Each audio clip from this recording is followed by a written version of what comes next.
This is a demonstration of the EasyFarm's all-new version 8 farm management software program. We will begin by selecting the chart of accounts, which is the foundation of our program. About 9 years ago, there's an organization that standardized the financials for farm accounting. So we took their sample chart of accounts, built it into the program. You can still add, edit, or delete and customize them to fit your needs. But it makes it a lot quicker and easier getting up and running, having all these standardized farm accounts in here to begin with. As you notice, our chart of accounts have both a name and a number. Well, some programs out there have a name only, and we experimented with that and took all of our numbers off, thinking that might be work just as well not having the numbers. And after testing it, we discovered it limited our capabilities and reduced the integrity of the program, so we put the numbers back in. So asset accounts are 1,000 accounts. Having the numbers also defines what type of account it is. Assets are 1,000. Liabilities are 2,000 accounts. Equity is 3,000 accounts. Income accounts are 4,000 accounts. And expense accounts go from 5,000 to 9,000. You can take any one of our accounts, whether it's an asset or income or expense account, and edit it. And each one of our accounts has a type. The type determines how the program functions when using that account. Because if I'm buying chemicals, it needs to function differently than if I'm buying a tractor, or selling grain, or buying livestock, or whatever type of account you are doing. So it makes it a lot easier to use, because there's a lot of things that take place internally in the program in the way of farm accounting. You don't have to struggle with this program to try to figure out how am I going to handle this transaction or that transaction. You just simply select the account, and the type will step you through it and do a lot of it automatically for you, which makes it a whole lot easier to use. And some of these account types that we have are listed here, and there's several different ones that we have. Like a livestock purchase account, we'll just select that one, and notice it will step you through looking at some of these account types, like resale livestock purchase, edit, and notice it has a type of livestock purchase. So when you're purchasing livestock, this type will step you through that type of a transaction and make it a lot easier for you to accomplish. Another type of that we will look at is here's machinery and equipment purchase as an example. Edit that, and it has a type of capital purchase. So there again, it's going to handle that type of transaction differently, and the type will step you through that. And also the capital purchase type will keep that off of your expense account because it's going to be depreciated. So it's going to handle that properly. Another type of transaction to look at here is your family living accounts. And all your family living accounts are non-farm, so they have a type of family living, so that's going to keep all of those expense accounts totally separate from your farm expense report. We'll save that. EasyFarm can have multiple ledgers. You can go over here and create a new ledger. If you have another business on the side, like a trucking business or something where you want to keep a totally separate set of books from your farm, then you can just create a new ledger for that other business. Also, within each ledger, you can close a year and keep all your previous year histories for each ledger. Next, we'll go into transactions. And EasyFarm can have up to 8 different checking accounts in each ledger. I just show 2 of them here, a farm account and a personal account.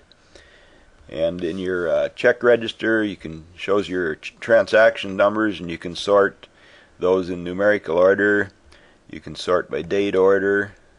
You can sort by vendor or dollar amount, and it shows all your deposits, all your running balances in each checkbook.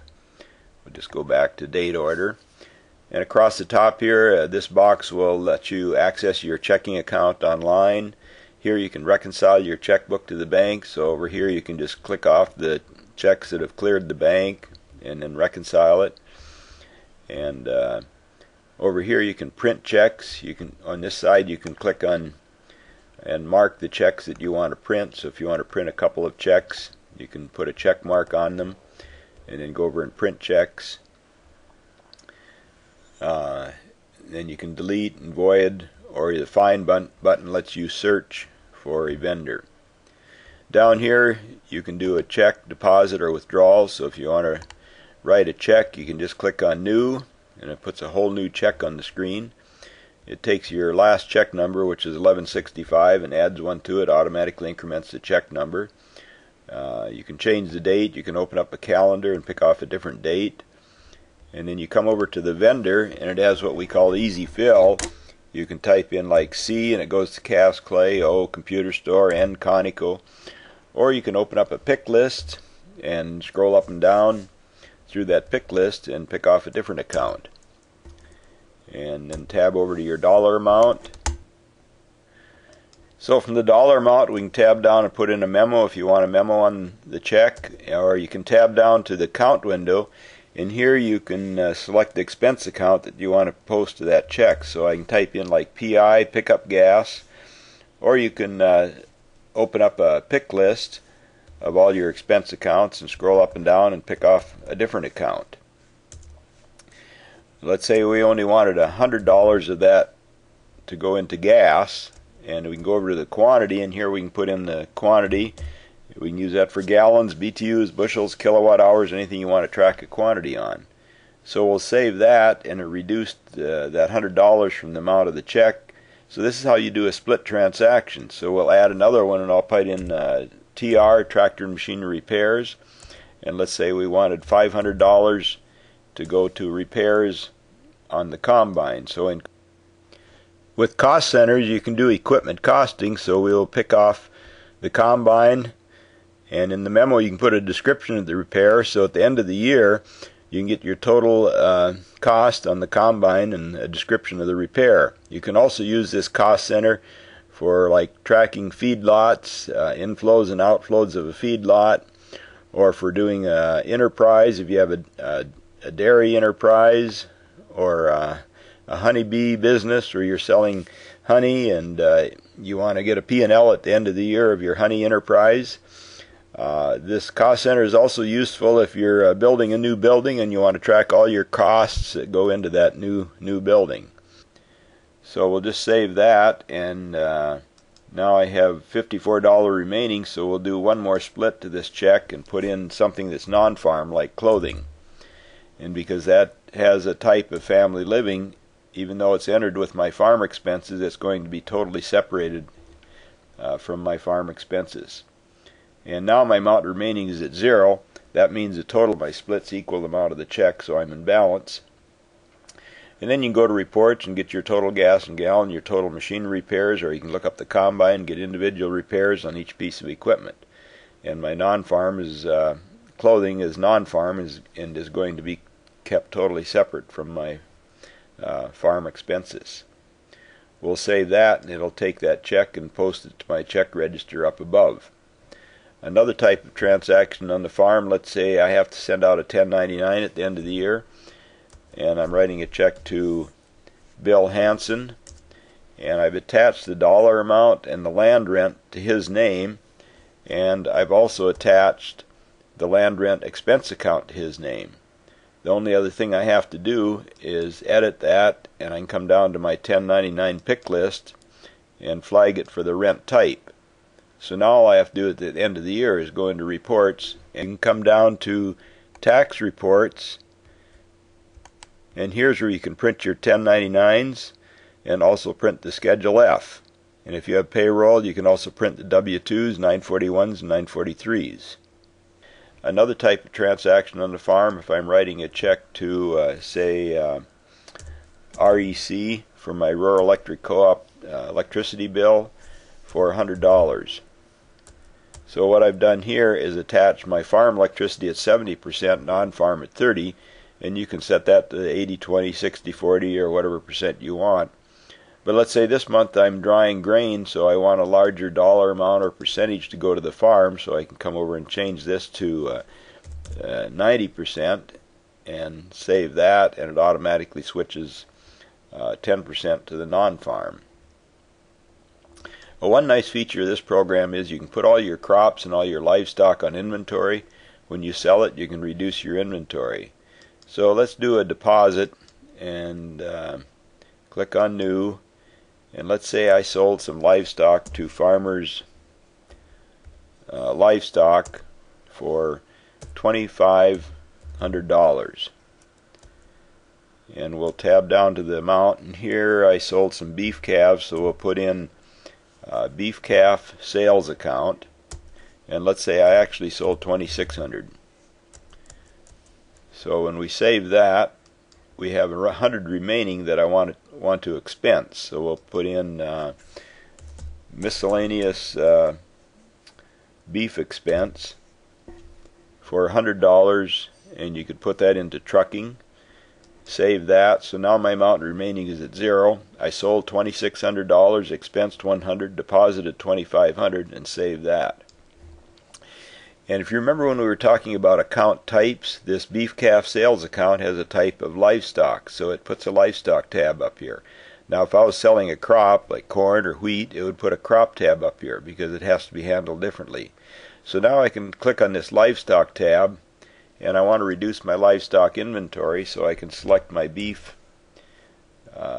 calf inventory account, and I can put in a memo, ticket number of the sale, tab down the quantity, and put in the quantity sold, 5 of them for $2,600. It gives me a price per head. I can come over to the total weight and put in the total weight, say 3,000 pounds. So it gives me a weight per head, a price per pound, reduced my inventory, and updated my balance sheet. And you notice it also updated my checkbook balance in the register above. Save that. And we have one more transaction I want to look at here, and that's we're going to purchase a new tractor from John Deere, and we're going to write a check for $3,000 for a down payment, and then we select our machinery and equipment purchase account, and the total retail price of the tractor was $40,000. We'll save that. Now we have a remainder of $37,000, and we have a trade-in, so I'm going to select the machinery and equipment sales account, and the trade-in was $17,000. So we will save that, and now we have an amount remaining of $20,000, which is going to be the amount of the loan that we're going to borrow money for on this tractor. So we'll select the borrowed money account and $20,000.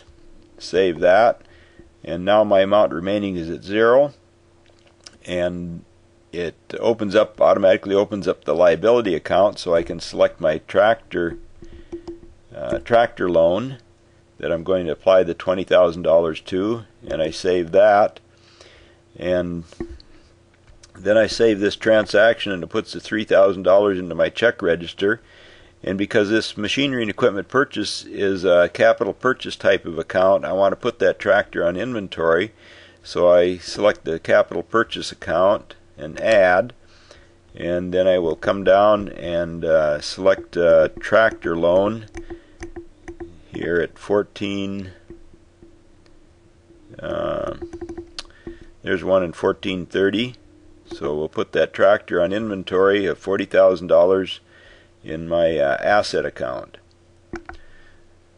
and save that, and then we can go back to checking. And we did all that all in the same transaction. Bought the tractor, did a down payment, had a trade-in, borrowed money, put it into the liability account, and put the tractor in our asset inventory account. Next we'll do a payroll transaction, and we'll date this one 31st of March, and the employee, we'll put an employee's name in here,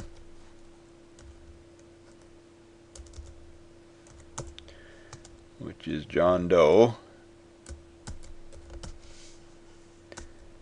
and we'll leave the dollar amount blank because that's going to be calculated. And then it asks if it's a regular check or an advance. So just before this I've already done an advance, and now we'll do a regular check. So it remembered the $200 advance, and the employee's wages is $15 an hour.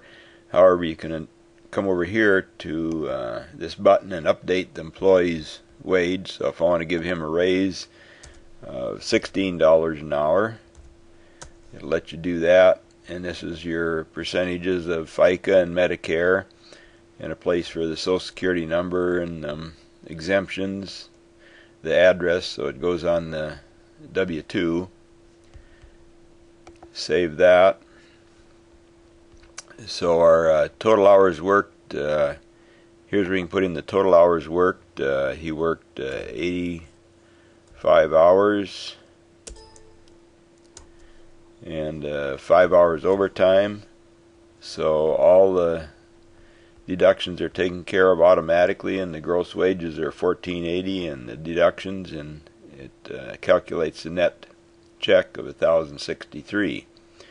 So when we save that, then it places that net wages in this paycheck, and we'll save that.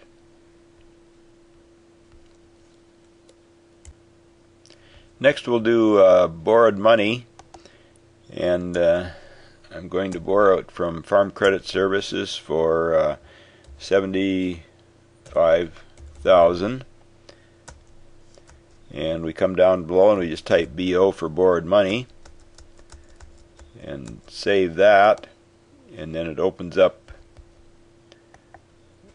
my liability accounts, and I can type in OP for my operating loan and save that. And then next we'll do principal payment on that loan. So we're going to write a check to make a loan payment, new, and we'll change the date here a little bit.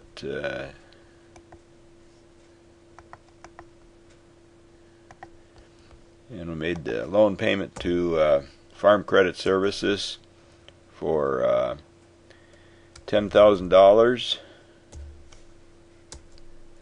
And some of it's interest and some of it's principal, so we'll type a PR, principal payment, $8,000. Save that, and I want to reduce my loan, so we'll put in our operating loan. And I owed $129,000, so I just reduced it by $8,000 and save that, and I have $2,000 remaining, which is interest. So we'll add interest paid, $2,000,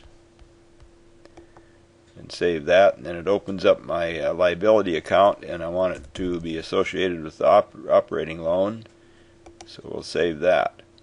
And that's all there is to doing borrowed money. One area that we get a lot of compliments on in EasyFarm is how easy it is to do error corrections. There's so many programs out there that it's so difficult to do an error correction. You either have to delete the entire transaction and re-enter it, or go into and do a journal entry or do an offsetting balance on it to correct the error.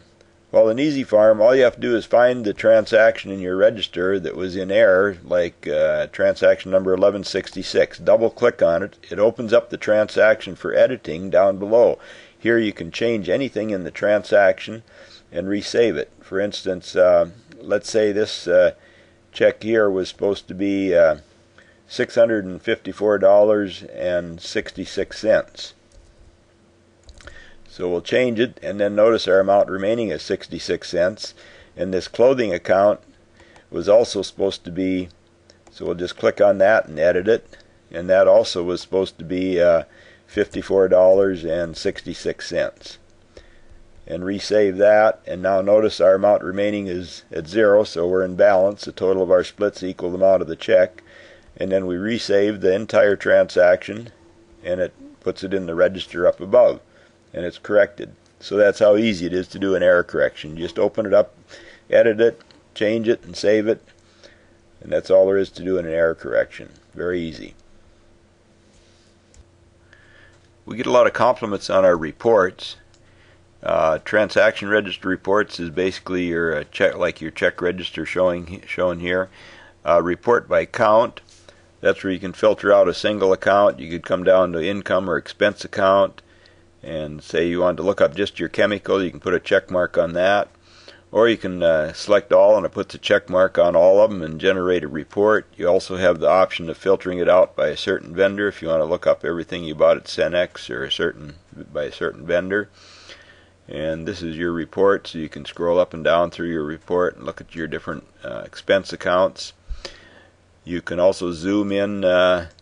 Our old version could only zoom in and zoom out, and this one is more compliant with all the new display adapters and monitors on the market today, so you have 23 levels of zoom, so you won't have trouble reading it no matter what computer or monitor that you have.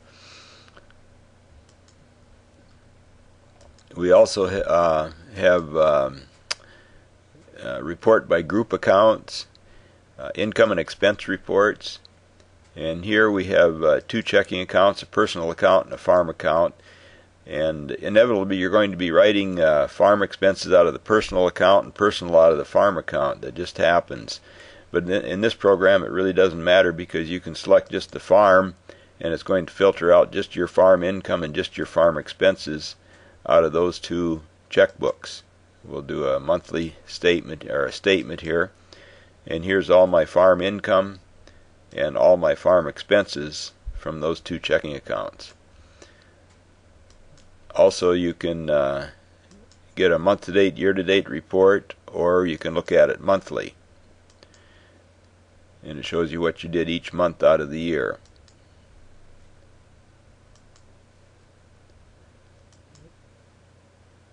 Also, cash flow, you can do a cash flow report. You can also do a cash flow planner and do a plan versus actual, do your budgeting, tax reports.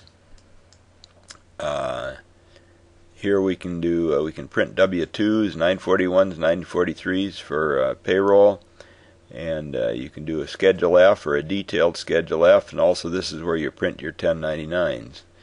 A detailed schedule.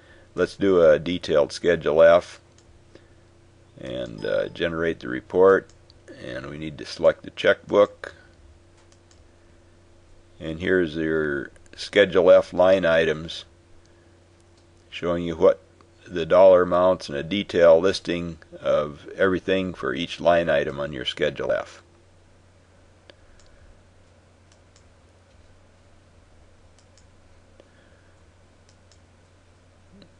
Also, you can print your chart of accounts, payroll register, standard payroll register. You can select the multiple employees, and it shows their date, regular hours, overtime hours, gross, all their deductions.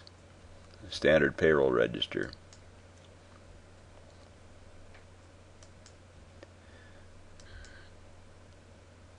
Ledger reports, loan activity, tracks all your loans, all your interest and principal.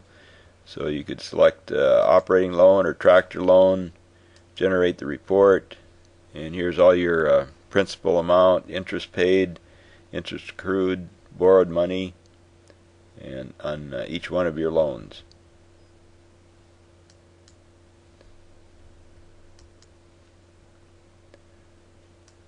Another report is a balance sheet. It does a balance sheet, financial statement, and net worth. We'll take a look at the balance sheet. You can do a beginning of year and current year, or current year. It has two balance sheets, and you can generate the report, and it generates it for any range of dates that you've selected.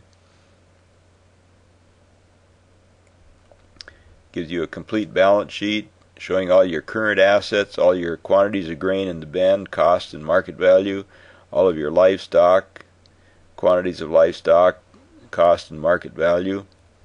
Your intermediate assets is primarily your machinery, and long-term assets is buildings and land.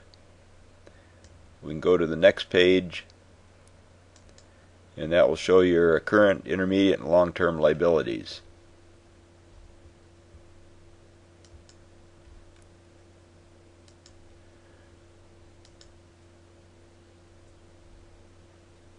and then you can get cost center reports. Generate a report, and you shows each piece of equipment for equipment costing, all the repairs that were done on each piece of equipment. If it was an enterprise, then it would show all your income and expense and give you a P&L by cost center.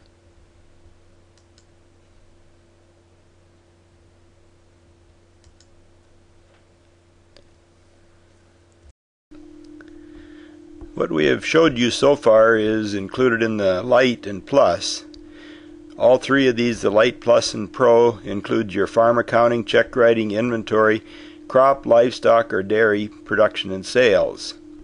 That's the same in all three. The Plus would add to that the payroll. Depreciation was removed from the program. It was in version 7. It is not at this point in version 8.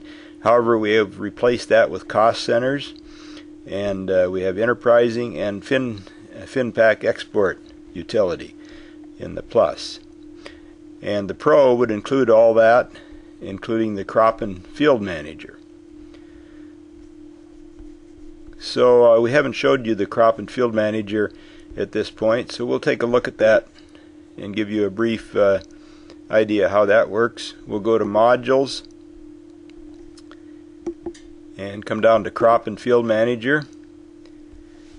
Here you can go to edit farms and fields, and this is where you set up all your farms and all your fields. You can add a new farm, and then over here you can add all the fields within a farm.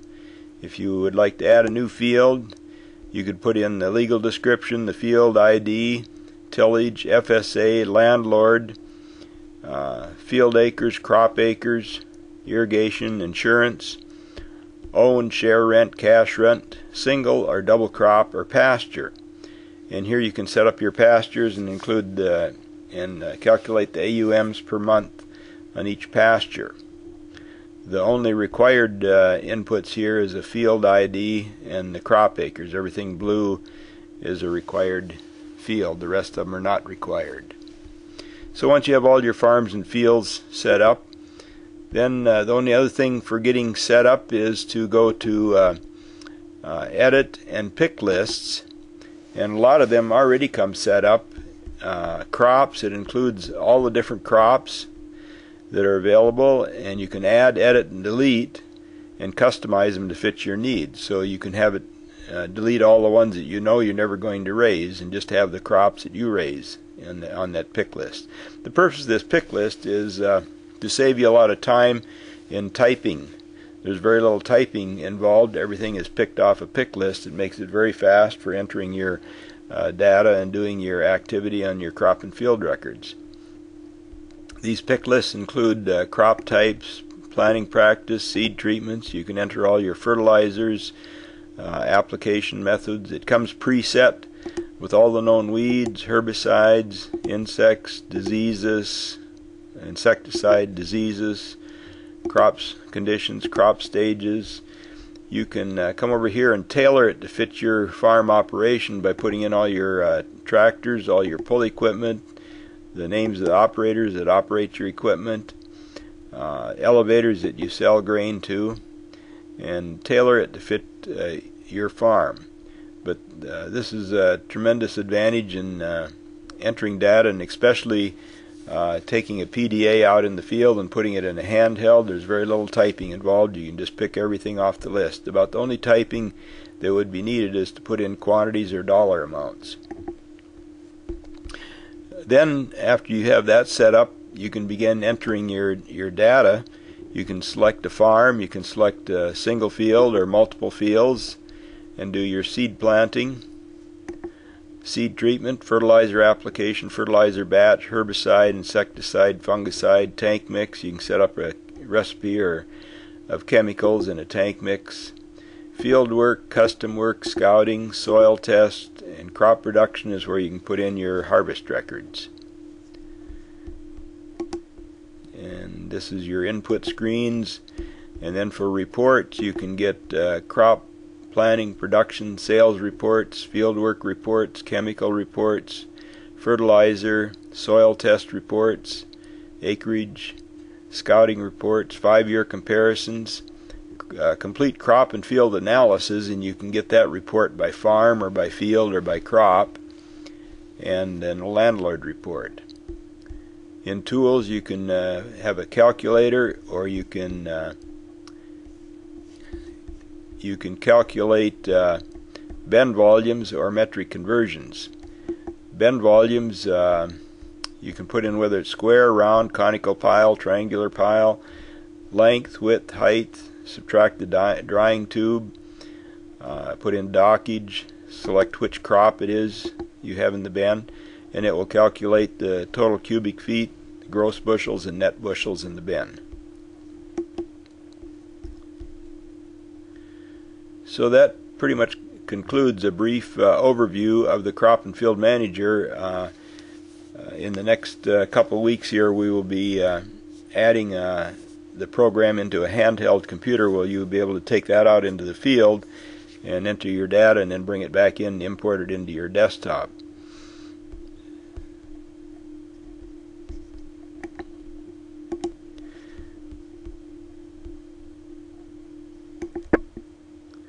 And remember, the EasyFarm comes with an excellent training manual that steps you through detailed step-by-step instructions how to handle all the different transactions you get into on the farm.